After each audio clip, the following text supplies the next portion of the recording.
Got to get it in. Does to Smith. Jabari for three and the win. Yeah! He got it!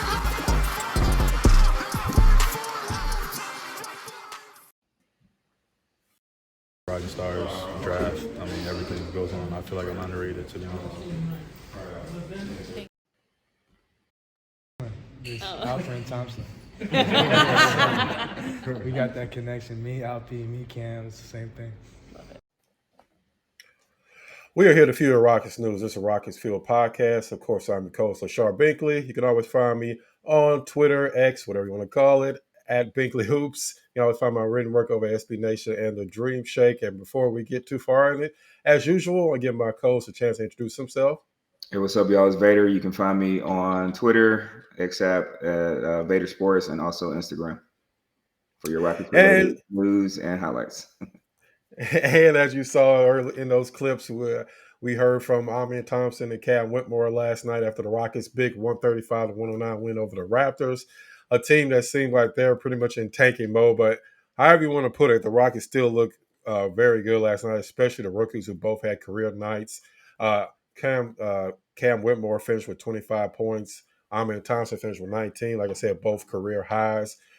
We saw exactly why many people thought that Cam Whitmore was a top 5 draft pick. And, of course, we already know Amen was drafted in the top 5, but Cam Whitmore fell all the way down to 20. So at this point, you're wondering how many GMs are going to lose their job because they passed on Cam Whitmore. And somehow the Rockets were able to get 2 top 5 talents, even though they didn't have 2 top 5 picks. And we saw the best of what we can expect from Cam Whitmore and Amenthompson. We saw all the potential kind of come to the forefront last night in the Rockets' big win. We also saw the Rockets dominate in the paint last night. They had 84 points in the paint, which is just insane. They actually tied for the most points in the paint for any team this season, and that's the most the Rockets have had since 1996-97. So we saw all the starters play under 30 minutes, so it was pretty much a perfect game for the Rockets. You saw the starters get rest. You saw the young guys have their best games of their career, and it was a blowout win, so it really wasn't too much drama in the second half at all. So it was definitely a game the Rockets needed after coming off that tough loss to the New Orleans Pelicans, and they're still fighting for a play-in spot. So we're going to be, of course, talking about a little bit more about the game and the rookies' performance in the first segment. The second segment, we're going to be talking all things trade. Of course, the Rockets made the trade with the Memphis Grizzlies for Steven Adams, so we definitely going to be talking about that, and if the Rockets should be making any more moves coming up in the second segment. So, Vader, I definitely want to start with the game last night, and you kind of start wherever you want to start. If you want to start with the rookies or just the game overall, but what was kind of your impression of the game last night? I'm gonna start with Jalen Green. Big J, you know this. I've been a big Jalen Green fan. It's been hard this year. It has been a rough season.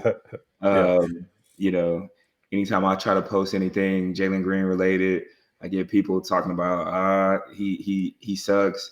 Rockets need to trade him.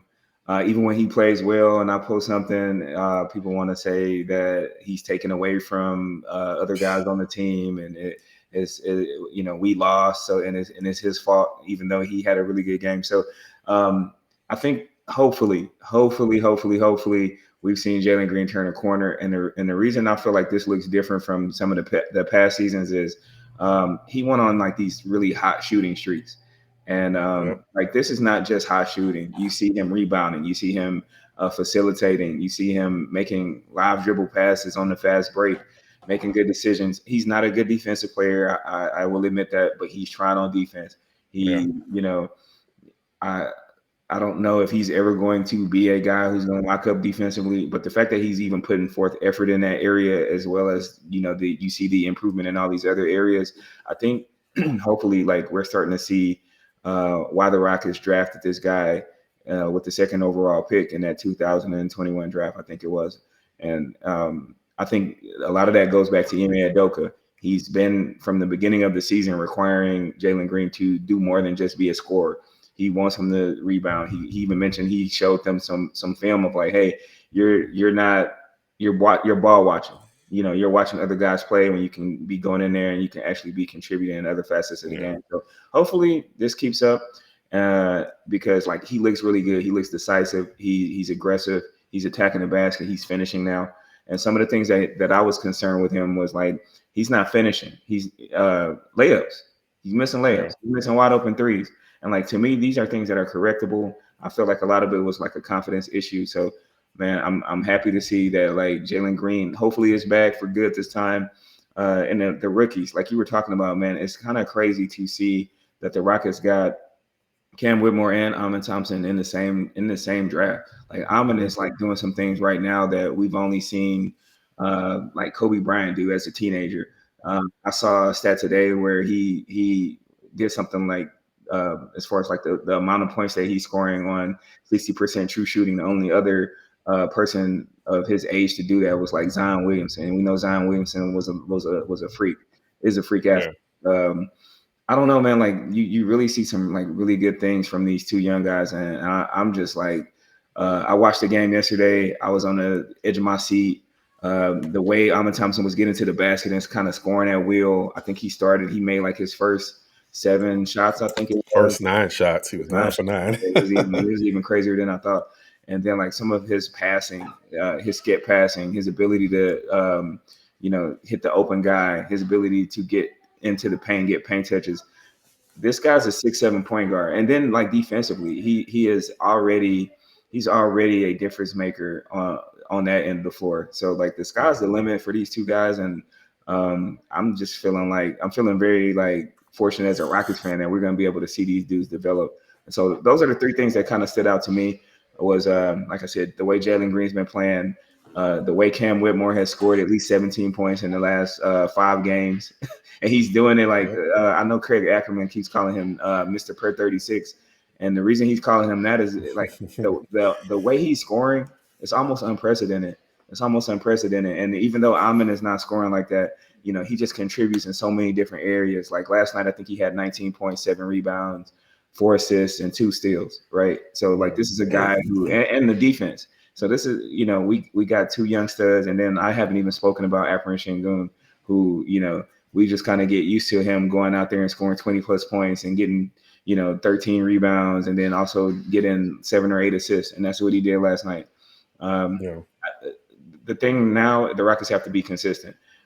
They seem like they're a different team at home than they are on the road, and I know they got a pretty tough schedule coming up. So hopefully they can lock in on the road, because we got to catch. I think we're in the 11th spot right now, and so we in that 10th seed in order to get in that play-in tournament.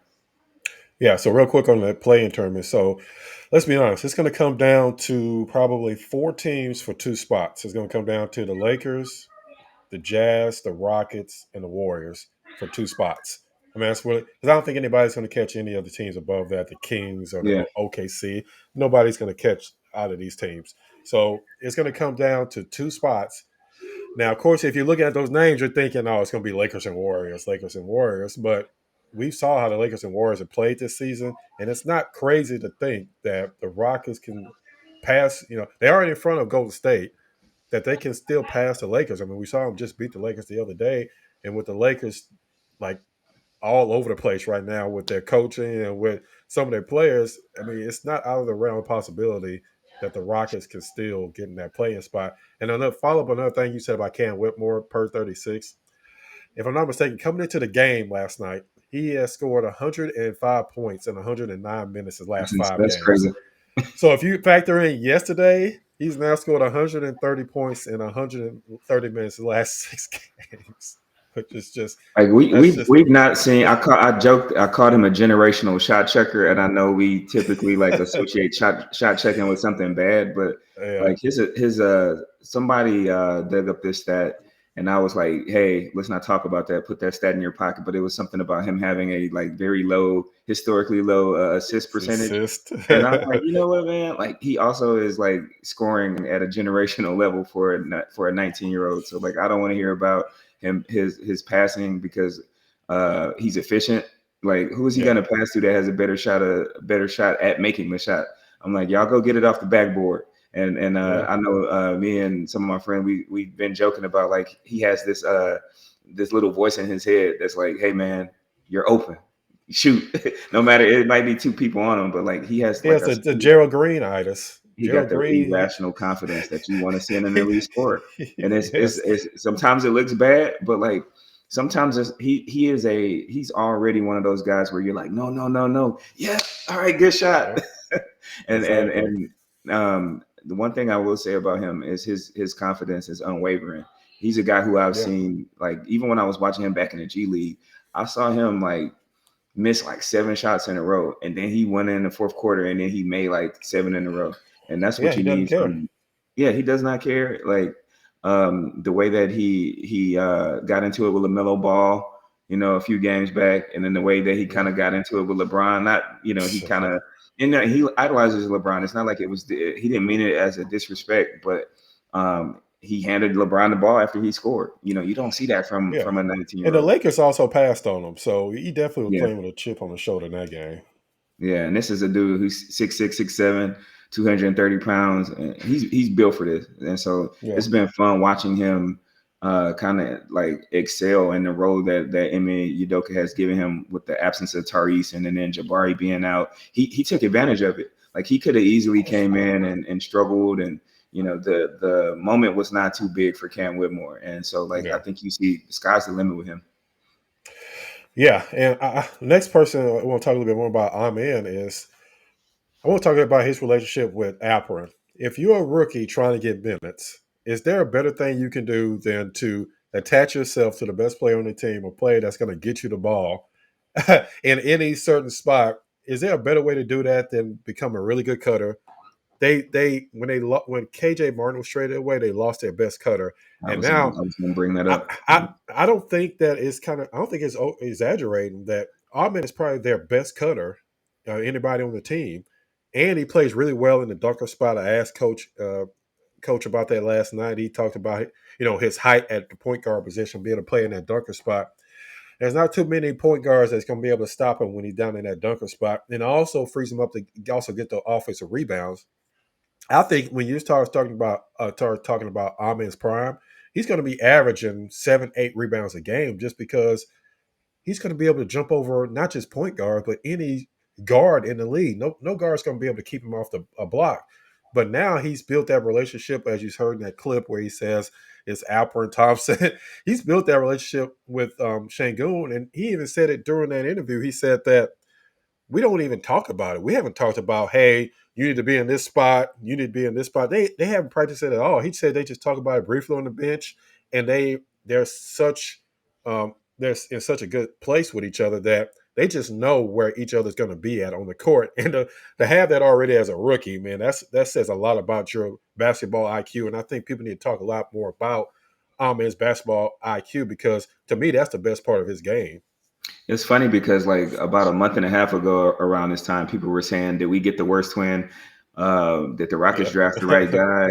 And so we kept having to go back to, like, Alperen Thompson is a great player, like, but he's more of a role player. He's like a super role player, right? He's gonna Yeah. go out and he's gonna do all the dirty work things for you. But like, Amin was being asked to play the point guard position. He's asked to be a facilitator. He's being asked to, like, create offense for others, And so, like, now that he's been getting actual minutes, I think you're starting to see, like, last night, who's keeping a 6'7", 200 and something pound point guard who has an over 40-inch vertical and a 7-foot wingspan? How are you keeping this guy out of the paint? And then when he gets in the paint, he makes great decisions. It's not like he's a freak athlete with a low basketball IQ. He also has a basketball IQ to go along with it. He's making passes that, like, honestly, the only, like, speaking of Alperen Sengun, the only other person on the team who can probably make these passes is amenthompson, and then it's Alperen Sengun. And shout out to Cam Whitmore, man, because, like, that behind the back pass that he Behind the threw back last night, where pass. did that come from? We talking about Yeah. his assist percentage, like, and I had joke. I'm like, he's been trolling us the whole time. People talking about Cam Whitmore can't pass. He can pass. He just, like, I'd rather shoot it, because that behind the back pass off of a live dribble, going full speed, that was pretty special too, in its own right. And so shout out to him for that. But yeah, just getting back to, like, if you're talking about basketball IQ and guys who are going to do those little things that are going to contribute to winning, I think the two best examples of that on the Houston Rockets right now is Amenthompson and Alperen Sengun. Those guys are just kind of like, you know how you can kind of, like, think 2 steps ahead. They're like 2 or 3 steps ahead sometimes with some of the things that they're able to see on the court. And so, like, yeah, that connection is going to be really special if they can continue to cultivate that. And that's a perfect segue because I want to talk about Alperen Sengun before we wrap up the first segment. And, of course, talk about him not making the All-Star team. We kind of thought it was a long shot, especially as a starter, but even as a reserve, as we start to kind of look at some of the legacy names that were on the list. And I actually asked Alperen about that. Is there any extra motivation not making the All-Star team? And, of course, he gave a very Alperen Sengun answer, which is actually a perfect response to it. No, I was never focused on that. I'm still young. I have a lot to do, and it's gonna come one day. I don't care about that. I just care about winning and make the play in our playoff. So, one time to go. And as you see, he says he's focused on winning. That's exactly what he should be because Alperen Sengun, we keep forgetting. We have to keep reminding everybody that he's only 21 years old. So he still has many years in the league. He hasn't even came close to his prime yet. And to think that he's already being considered for an All-Star game and he hasn't even hit his prime yet, he definitely will be making many All-Star games, all NBA teams going forward. So that's like the perfect response that, you could tell that he's focused on winning games. He's focused on getting into the playoffs this season. And that's exactly what you want to hear from your best player. I love when they interview him because he's a team guy. When they ask him about Jalen Green, he always has like positive things to say about Jalen Green. They ask him about like some of the other guys on the team. He builds other guys up, and it's not just it's me. He's always looking at the bigger picture, and like no matter what he feels internally, because of course I'm sure like there's a small part of him that's disappointed because he probably feels like he deserves it because he does. But at the end of the day, the main focus should be winning. That should be keep your eyes on the big things, right? And then I think that's what he's doing. And if the Rockets continue to win and these other guys continue to grow around him, he's gonna make All-Star teams. This is kind of his first year being on the scene and being mentioned with some of these other guys who made it and that are perennial All-Stars. And so a lot of guys don't make it that first go. A lot of guys, this is not unusual, right? And so I think, next year, if he just continues on the path that he's on and he keeps getting better, he'll definitely make an All-Star team or, several All-Star teams for that matter. Even if he was in the Eastern Conference, I think there are guys on the Eastern Conference team who he would have made it over. And, like Alperen Sengun, what is there really not to like about this dude? This is a guy who, under the previous coaching staff, I know they felt like he was a talent. I know they felt like, he was going to be a good player, but they still did not seem like they were sure what they wanted to do with him. And, he was coached hard, he was benched a lot. And look at him now. He's taken all of those, setbacks and he's actually improved his game. And so there's still more to come. There's a lot better ahead for Alperen Sengun. Yeah, exactly. And when you said that you love when he's interviewed, he's definitely the best interviewer on the team. And anytime he comes up to us, he always says hello. And anytime he leaves, he always say, have a good night. And, that may not seem like a huge deal, but you can always tell like some players and understandable, you just play the game. You don't always want to talk to the media. Not one time has he ever had anything negative to say or you could tell that he didn't want to be there. He always, willingly talks to everybody. He answers every single question. And I don't think you can have a better face of the franchise. And yes, Sengun is the face of the franchise. I don't think you can have a better one than somebody like Alperen Sengun. So, like you said, he'll make an All-Star team. I wouldn't even be surprised if he makes an All-Star team starting next season. That's how close he is already. So, like you said, I'm sure it's a small part of him definitely wanted to make it, but I don't think that's his main focus. And as you heard there, he's focused on winning. Rockets are really close to a playoff spot, and I think that's what all the everybody on the team should be focused on. And if you winning is going to get guys on the All-Star team because I feel like when it comes down to it, unless you're like a super mega star, and he's hopefully getting to that point. But when you look at some of the, like you said, the legacy names on there, those guys are more known. So if it's close statistically, and it's between a guy on a barely 500 team or a sub 500 team up against another guy who has that big name already, they're gonna go with the other guy. And so the more the Rockets win, and the better he gets, the better the guys around him gets. He's going to put himself in a much better position for it. They can't deny it at that point. If the Rockets were probably like in the playoff picture as far as like a top 6 seed right now, he'd probably be in the game, because sometimes it kind of works that way too. Yeah, exactly. And one of the things I want to talk about in the second segment that's going to, I think, have an impact on if the Rockets win more games and actually make it into the playoffs is the trade deadline that's coming up next week. I definitely want to talk about the Steven Adams trade, of course, that was already made. And we will be breaking down whether the Rockets should be looking to make a huge splash or if they should be more conservative and possibly just bring in some more help off the bench. So we will definitely be talking about it in the second segment, so please stick around. And welcome back to the Rockets Fuel podcast presented by the Believe Network. And in the second segment, we're going to be talking about all things trade deadline, as the Rockets already got a head start on the trade deadline by trading away Victor Oladipo, who didn't play for the Rockets at all this season, and probably, just like Steven Adams, probably won't play 1 minute this season, for Steven Adams, who came to the Rockets. The Rockets also sent out 3 second-round picks, 2 in 2024 and 1 in 2025. So, again, this trade is definitely more looking forward in the future, as Steven Adams will not be playing this year. He had a season-ending injury at the beginning of the year. He also had an injury last season that kept him out a big chunk of the season. So he's been kind of injury-prone lately. And so it's a little bit of a risk. I know some people were like, second-round picks. Who cares about second-round picks? But just my initial thought was, I would prefer it if they would have held on to those picks, not to actually go into the draft and draft anybody, because, yes, the Rockets at the point, they don't really need to be drafting anybody in the second round because they're not going to play.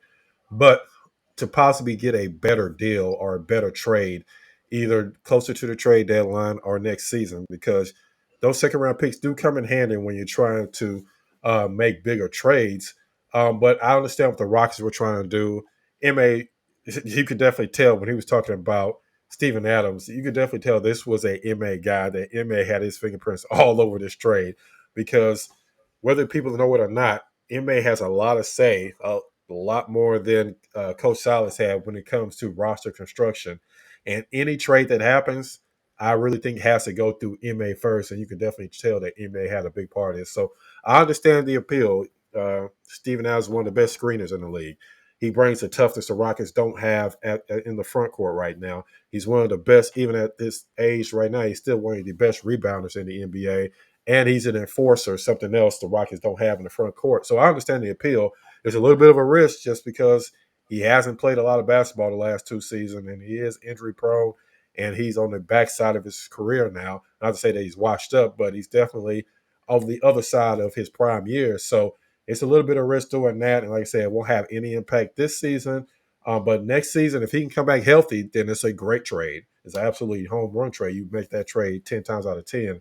But what's your thoughts on the trade initially, and has it changed since you had time to think about it? Initially, I was excited about it because it's Steven Adams. Then I remembered that bro was hurt. No, for real. Like, that was I was like, oh, we got Steven Adams. And then I remember, and I had asked someone who told me, I'm like, isn't Steven Adams out for the season? And they were like, yeah. And so then, like, my initial excitement waned, and then I started having to delve into the details, right? You traded Victor Oladipo. That's not really a huge loss. I know they were hoping to like flip that contract for something. Essentially, you get Steven Adams, so like maybe you couldn't get anything that you wanted right now for Victor Oladipo, and so you push that contract back another season, and maybe you can use it next year.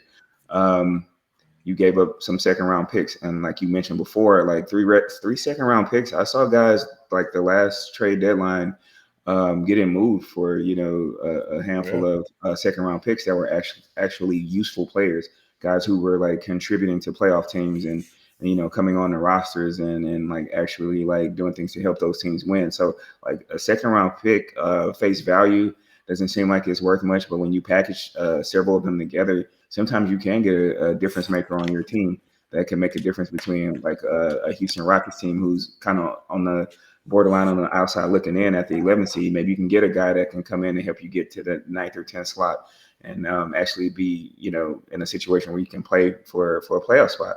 So there, I have mixed feelings about it. I am very excited about the trade if he can actually play, because I've been a big Steven Adams fan. I followed his career because, unironically, the way the Oklahoma City even got Steven Adams in the first place is because of the James Harden trade, right? He was one of the picks that the Rockets had, I think, sent back to OKC in order to get James Harden. It was a package of, Jeremy Lamb and Kevin Martin, and some other things like that. So I've been watching Steven Adams. Like, I'm a huge fan of his because I've seen what he can do. Like you said, he's an enforcer. He is an amazing screener. Like, I think a lot of Russell Westbrook's success in OKC can be traced back to the fact that Steven Adams was on the floor with him. A lot of Ja Morant's success, with the Memphis Grizzlies can be, traced back to some of the stuff that Steven Adams will get you open. And so I'm thinking like amenthompson, Jalen Green, this guy setting screens for Cam Whitmore, this guy setting screens for guys like that who can kind of get downhill and get to the rim. Like, you have to love that. But this is a huge dude. This is a dude that's over 7 feet tall. He's like 300 pounds. He's had lower body injuries. So I do have some concern there because, like, we've seen, with Yao Ming and some of our, big men in the past, like when you're that size and you start getting lower body injuries, it's kind of a signal that it may be time for you to retire. So hopefully they did their homework. They looked at his medicals. They felt pretty confident that he can come back and actually contribute, because if he can get on the floor, he's exactly what the Rockets need from the perspective of a hard-nosed dude who's going to go in there and fight for every rebound, set screens, be a presence out there. And I also feel like he can teach Alperen Sengun some things that Alperen maybe not has had an opportunity to learn. Like, who has Alpy really had that can teach him, anything in the post, or teach him like the little nuances and idiosyncrasies that come along with being a big man in the NBA. He's had Bruno Fernando. No. He's had Bruno Fernando. He's had Christian Wood. He's had like Boban, who, by all accounts is an amazing guy. But like, let's be real, he hasn't had a guy like Steven Adams. So like, on the surface level, if Steven Adams can actually play, I think it's a good trade. If Steven Adams is just a contract, then I like the trade a little less because of the fact that you gave up 3 picks. And also, we have to also consider how you got Victor Oladipo. You had to trade KPJ and two picks to get Victor Oladipo. So now we're looking at 5 second-round picks in totality if you really look at it in that way. And so, like, 5 second-round picks, man, I put some value on it when it's that many. And that's pretty much how I feel about it. If Adams can actually play, it's a good trade. It's a really good trade. Yeah, I mean, absolutely. That's what it comes down to. If he plays next season, then yeah, it's a no-brainer. You make that trade. But if not, then you basically just gave away even more second-round picks for another guy that's not going to play. And honestly, nobody knows outside of Steven Adams how he's going to – even Steven Adams may not even know. I mean, coming back for that type of injury. So it's definitely a little bit of a risk, but I understand what the Rockets are trying to do. They're thinking big picture. They're thinking beyond just this season. So I understand what they're trying to do. So it's just really – nobody really knows until we see him on the court next season. So it's one of those kind of wait and see type trades that teams don't always make. Most teams don't make trades for players that won't be playing at all until the following season, especially for that many draft picks. So it's really kind of hard to say whether it's a good trade or not because none of us really know until he's out on the court. And it's funny too because we made this trade right after that game with who was it that game where Valanciunas kind of bullied us, right? And it was the last game before this one. And Udoka came out in the media and he basically said, "Hey, I feel like they kind of like bullied us." And so then you go out and get one of the biggest bullies in the NBA. I'm gonna tell you what, when Steven Adams puts his body on you, then like he's there. If he sets a pick on you, like you're finished. So some of the stuff that like MA was complaining about in that post game presser, if Steven Adams can actually get on the floor for 15 minutes per game, you have addressed a lot of those issues with toughness and rebounding and defense. He's a good defender. Yeah, I mean, one thing everybody should know about MA is he values toughness, he values hard-nosed play, and he values people that can play defense. Of course, he wants people that can score. You're not going to win the game if you don't score. But he'll look past and I know what people are going to say. They don't like Jayshawn Tate. I understand, he's probably going to be the one that's going to be the odd man out when Tyrese comes back.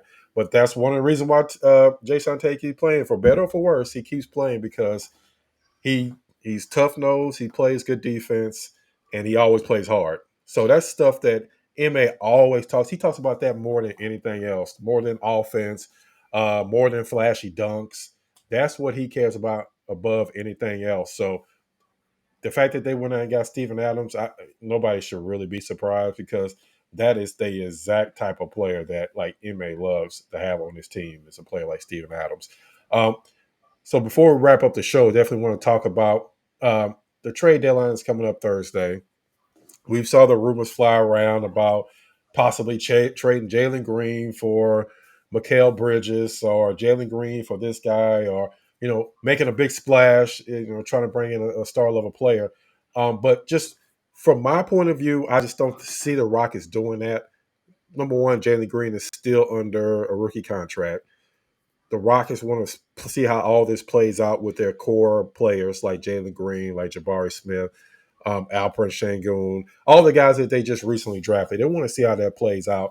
And on top of that, just specifically talking about the Brooklyn rumor, I just don't see that Mikal Bridges is a top 20, top 25 player for you to give up Jalen Green and multiple draft picks for. Don't get me wrong. He's a good player. He's one of the best two-way players in the league, and he definitely will improve the Rockets' perimeter defense and their shooting. But is he that much better than Jalen Green to where you're willing to give up draft picks on top of trading him? Now, if you're talking about one-for-one deal, then okay, then that doesn't sound as crazy. But to me, you're giving up Jalen Green and multiple picks for a player like Mikal Bridges. That's kind of hard for me to stomach. I mean, if you're talking about, and not that I want to trade for Donovan Mitchell, but if you're talking about somebody the caliber of Donovan Mitchell, then okay, that makes more sense. But Mikal Bridges is a maybe borderline top 30, 40-ish player, somewhere in that range. So I just don't see them doing that. I really think they're going to stay pat, try to go out there, possibly still even try to go over to get another center, even though they did just trade for Steven Adams. But they definitely are looking for another shooter. I probably would guess that's probably their number one priority right now is try to find somebody that can come off the bench and that can shoot. And yes, I know Cam Whitmore can do that, but I think they're still looking for somebody else that's their specialty is a knockdown shooter. So I think they're going to be looking more along the lines of trying to bring somebody else off the bench to help and not necessarily try to swing for a home run. Now, if they could go find somebody that's somebody's trying to trade away one of their star players, they're not going to say no, but I don't think that's their main focus right now. Yeah, I like Mikal Bridges a lot, and then I think that there is a point to where they're asking too much for him. I saw a report today where they supposedly turned down 5 first-round draft picks. If they turn down 5 first-round draft picks for Mikal Bridges, they're some fools. Because I like him a lot as a player. Like you said, he's a really good two-way player. However, the situation that they're in as far as where their roster construction is and their ability to actually get better. And if some team is foolish enough to give you 5 first-round draft picks for Mikal Bridges, I think you have to take that.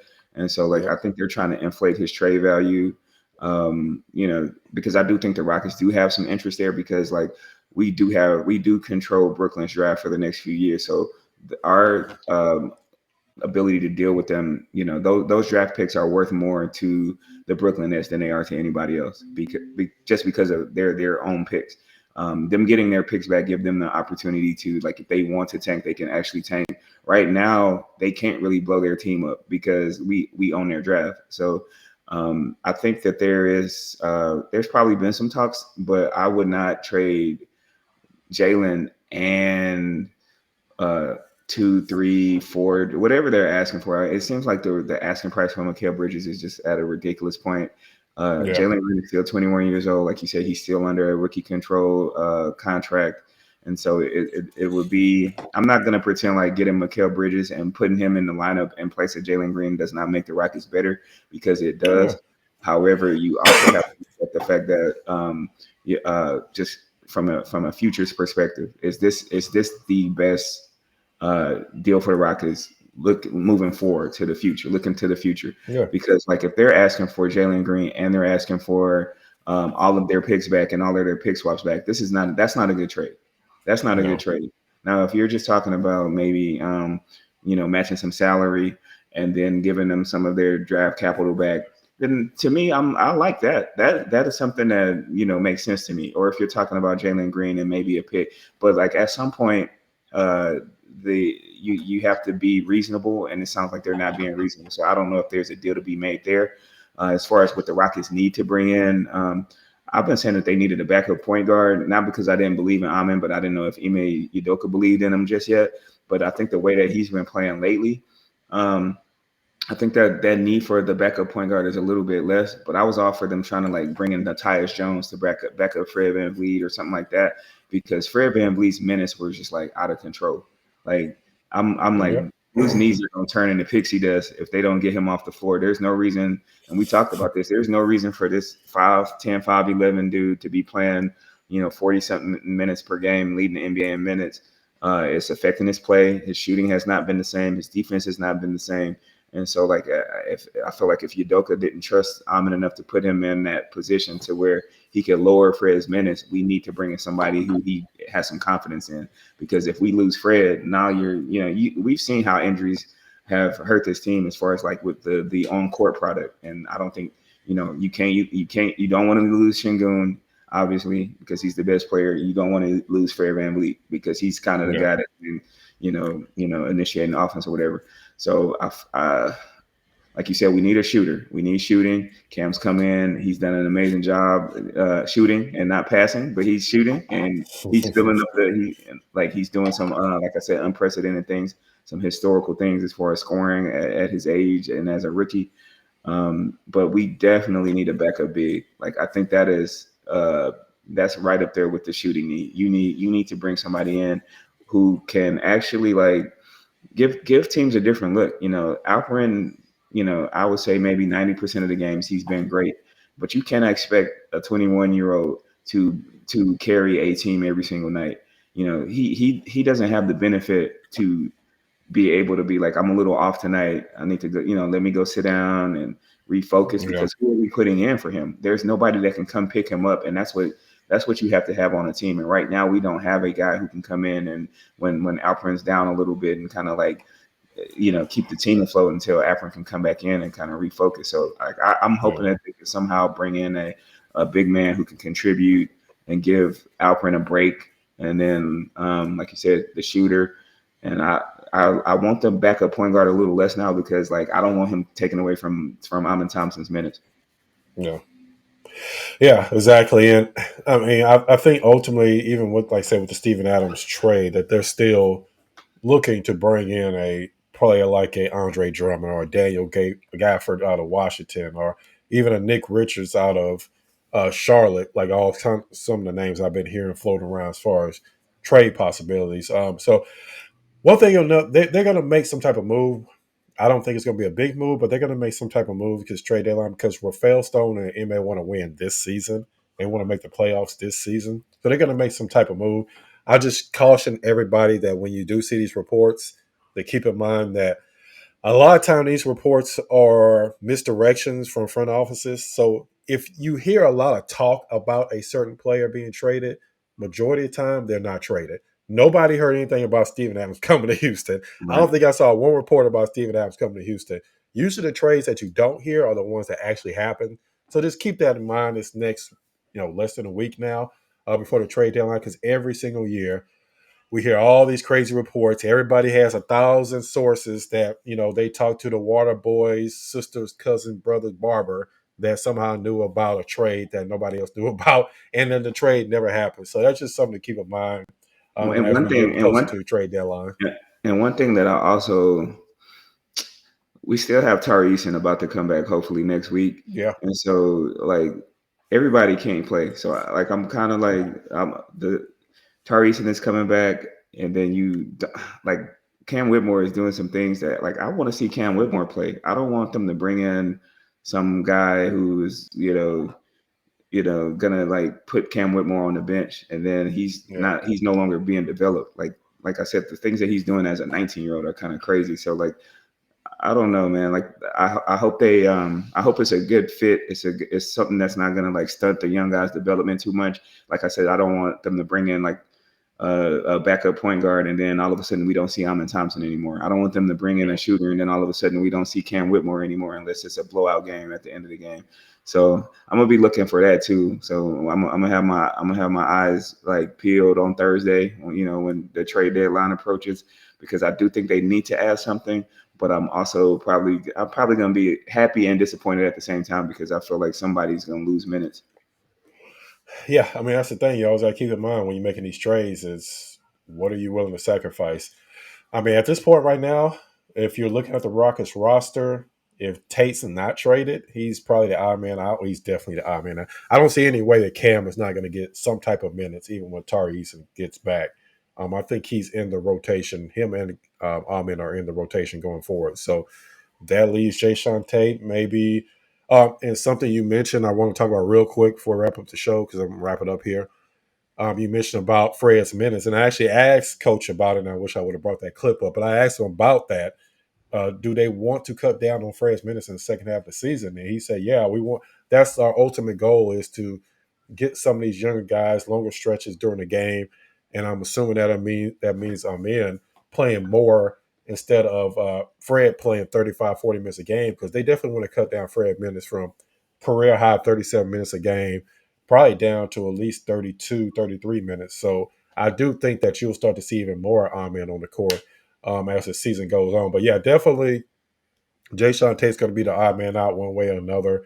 And from there, it's going to be a battle. It's going to be a battle to see who gets minutes, because I think MA's fine playing different type of lineups, even if it's a small lineup, if it's a lineup without a center, if it's Amen playing with Fred, which he does a lot, or if it's Amen, Fred, and Cam, and then Dylan at power forward. I don't think he has a problem switching up the lineup. So it's going to be a battle down the stretch for minutes, regardless. And if they bring in somebody else, that's even more players that's going to.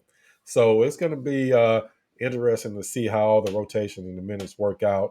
But that's going to do it for today's show. Definitely, as usual, we appreciate all the support.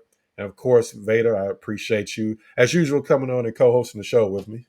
Hey, man, I appreciate you. Lachard is one of the hardest working people in the business, man, getting the clips up on the YouTube channel, the highlights, and then also getting those interviews up. So y'all stay tuned. More to come. Absolutely. And I appreciate that. We will definitely we'll definitely have a show, hopefully Thursday or Friday, talking about any big trades that come along for the Houston Rockets. Like I said, as usual, we appreciate the support. We appreciate the support of Believe Network that our podcast is now a part of.